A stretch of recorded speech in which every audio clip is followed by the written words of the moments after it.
Peter Cox. I'm Managing Director of Carrig Conservation International Limited, which is headquartered in Dublin.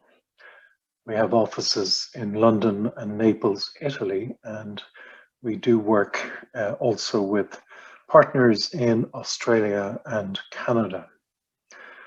We're a specialist conservation building fabric consultancy originally, but we got involved in then looking at, first of all, the energy efficiency of our historic and traditional buildings. And then further from that, we got involved in the risk of climate change to our heritage assets. And we now have a research department of our company, which specializes in carrying out research in this area and also carrying out climate risk assessments on certain buildings and structures.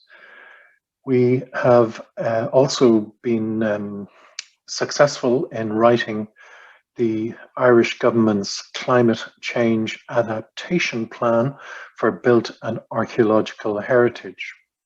And this now forms part of the Irish government climate action plan, which was actually signed into law just a few weeks ago. And we now have a bill that looks at also reducing carbon in our built environment.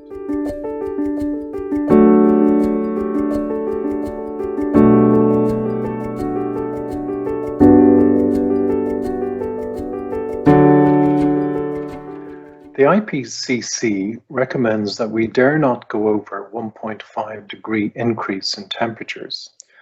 There is now a serious concern we will exceed these temperature predictions and that sea levels will also rise faster and higher.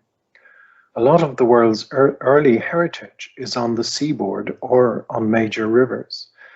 We in Ireland are seeing a big increase in extreme weather events, coastal erosion, inland flooding, and we have already suffered the loss of some important heritage assets. Worldwide, we are also experiencing more devastating fires. Governments need to step up and accelerate the implementation of climate vulnerability atlases, climate risk assessments of our heritage sites, and speed up renewable green energy. They also need to legislate for the successful energy retrofits of our cultural heritage assets.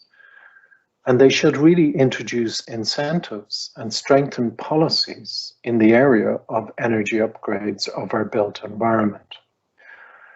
Strengthen planning laws on adaptive reuse while promoting and implementing the Sustainable Development Goals. The case study I'm going to refer to today is a site called Ballinskelligs Priory, which dates from the 12th century. It's sited on a southwest corner of Ireland and therefore exposed to mainly the Atlantic Ocean. For many, many years, it's been suffering from climate change and from decay and extreme weather events. And Ballinskelligs Priory, a national monument in the ownership of the Minister for Culture, Heritage and Gaeltacht in Ireland, and in the care of the Office of Public Works, comprises 11 medieval features within the boundary of the Priory complex. Reflecting various periods between the 13th and 15th century, the Priory is located along the Wild Atlantic Way and is a popular tourism site for both local and overseas visitors. The site plays an important role in the local tourism economy, which should also be considered in any future adaptation plans. The risk assessment for the site relied upon existing data sets and climate change projections produced by the likes of the Office of Public Works, Climate Ireland, and other high-level European sources. The Climate Change Sectoral Adaptation Plan for built and archaeological heritage, and flood risk managements were reviewed to identify the specific risks posed to heritage by the different climate change impacts. To localize the impact of these potential risks, the Adapt Northern Heritage Risk Assessment methodology, developed by Historic Environment Scotland and partners, was applied to Ballinskelligs Priory. Adapt Northern Heritage was carried out in 2017 to 2020. This methodology has designed to determine the overall risk rating for individual properties and sites based on the site's vulnerability, the intensity of the impacts, and the likelihood of the climate-related impacts occurring. The risk rating for each climate impact was then used to prioritize risks and to determine potential adaptation options for Ballinskelligs Priory.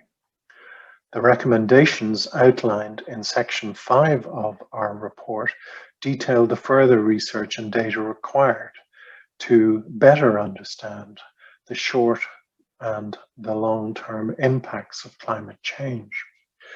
The objectives of the assessment was really to identify the hazards presented by current climate change models and predictions for the area, assess and rank the climate-related risks for the site, review the test existing vulnerability assessment methodologies, and to research and prepare a series of adaptation recommendations, including nature-based solutions, to improve the resilience of the site based on best practice guidance and case studies.